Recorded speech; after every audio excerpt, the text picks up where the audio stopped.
got so much motherfucking design on right now. Break it down, bring it back, make it clap. I got 3 old thoughts, new guap, where that thing. Bitches on my line, and you know they come strapped, hold up. Hai semuanya, dalam video ini saya akan membagikan sedikit ilmu mengenai sejarah Cirebon. Yang pertama yaitu Cirebon pra-Islam atau masa Hindu-Buddha. Letak geografis Cirebon. Berdasarkan letak geografisnya, Kabupaten Cirebon terletak di Provinsi Jawa Barat. Berada di daerah pesisir Laut Jawa yang dikenal dengan jalur Pantura yang menghubungkan Jakarta, Cirebon, Semarang, Surabaya. Agama Cirebon pra-Islam. Agama Buddha masuk ke Cirebon pada tahun 500 sebelum Masehi. Agama Hindu masuk ke Cirebon pada tahun 1500 sebelum Masehi. Awal kedatangan ke Cirebon. Datangnya agama Hindu dan Buddha, adanya transaksi perdagangan antara masyarakat di Cirebon dengan pedagang India di wilayah pesisir pantai. Para pedagang India inilah yang menyebarkan agama Hindu-Buddha pada waktu itu. Kondisi sosial dan budaya masyarakat Cirebon pra-Islam. Para pedagang yang berasal dari luar negeri datang dan membentuk perkampungan tersendiri. Mereka menamai kampung tersebut sesuai dengan asal negara mereka.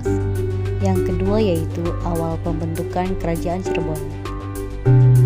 Awal proses terbentuknya Kesultanan Cirebon ialah ketika kedatangan Raden Walangsungsang dari pendidikannya bersama istrinya Nyai Endang Gelis dan adiknya Rara Santang di Syahdatul Kahfi.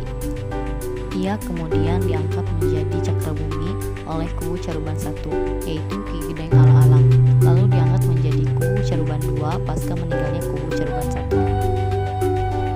Dari sinilah awal pembentukan Kesultanan Cirebon oleh Walangsungsang, yang menjadikan kesultanan atau nagari yang maju dengan kelengkapan suatu nagari yang telah terpenuhi. Ditambah jelas pula hukum dasar yang melandasinya sehingga terwujudlah Kesultanan Cirebon. Yang ketiga yaitu penyebaran Islam di Cirebon. Keberhasilan penyebaran Islam di Cirebon tidak lepas dari kiprah Walangsungsang. Pendirian Istana Pakungwati kemudian berkembang menjadi Kesultanan Cirebon yang merupakan simbol kejayaan Islam pada abad ke-15 dan 16 Masehi.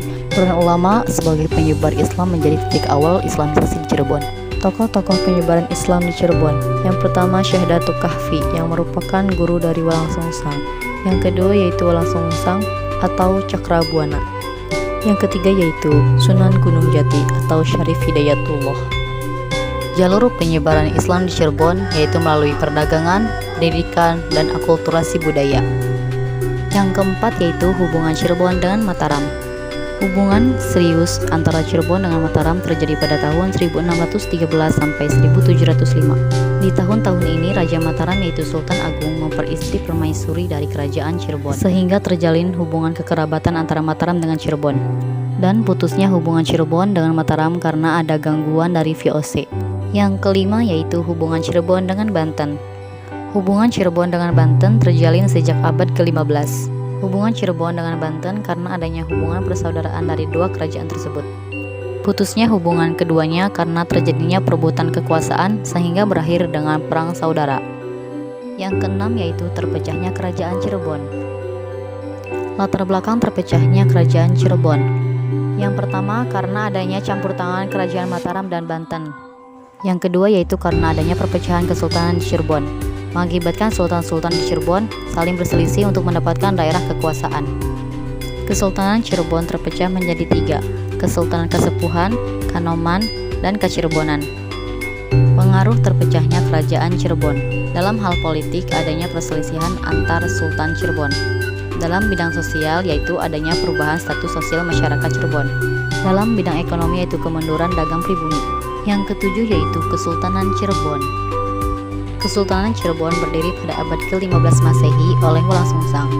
Masa keemasan Cirebon yaitu mampu merebut pelabuhan Sunda Kelapa. Dan runtuhnya Kesultanan Cirebon karena adanya pengaruh VOC.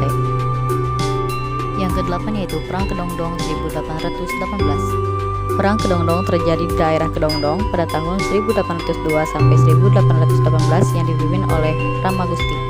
Terjadinya Perang Kedongdong karena kesulitan ekonomi rakyat Cirebon dan tekanan sadis kolonial. Strategi yang digunakannya yaitu menyembunyikan identitas dan menjebak lawan dengan pasukan obor palsu. Yang kesembilan yaitu VOC. Kesultanan Cirebon di bawah kekuasaan VOC tahun 1752 sampai 1809. Awal masuknya VOC menguasai Cirebon karena persekutuannya dengan Sultan Haji. Tujuan VOC menguasai Cirebon untuk mengambil alih tentara kerajaan menjadi prajurit perang Belanda. Pengaruh VOC bagi kerajaan Cirebon. Dalam bidang politik, Sultan kehilangan status sebagai kepala pemerintah dan hanya berstatus sebagai pemangku adat. Dalam bidang sosial yaitu diberlakukannya surat jalan untuk warga Cirebon. Yang ke-10 yaitu pada masa Hindia Belanda. Hindia Belanda dibentuk sebagai hasil dari nasionalisasi kolonial VOC yang berada di bawah pemerintahan Belanda pada tahun 1800. Kondisi masyarakat Cirebon pada masa Hindia Belanda. Zaman Hindia Belanda dimulai pada tahun 1808 sampai 1942. Pada zaman kekuasaan Dendles 1808 sampai 1811, Cirebon merupakan kesultanan yang wilayahnya meliputi Indramayu, Kuningan, dan Gebang. Sebagian masyarakat pribumi di Karasidenan Cirebon hidup dari sektor pertanian. Kondisi sosial politik Cirebon, adanya pemberontakan sistem pemerintahan untuk efisiensi administrasi pemerintahan.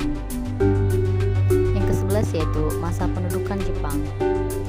Maret 1942, militer Jepang mengambil alih Cirebon dari pihak Belanda.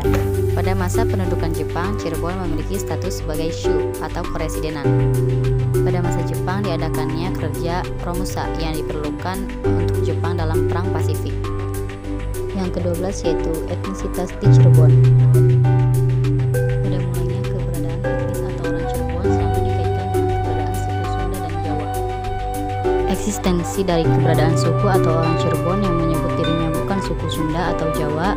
Indikator itu bisa dilihat dari bahasa daerah yang digunakan warga Cirebon tidak sama seperti bahasa Jawa atau Sunda. Yang ke-13 yaitu budaya dan seni di Cirebon. Cirebon memiliki banyak kesenian dan budaya seperti wayang kulit, topeng, dan sintren.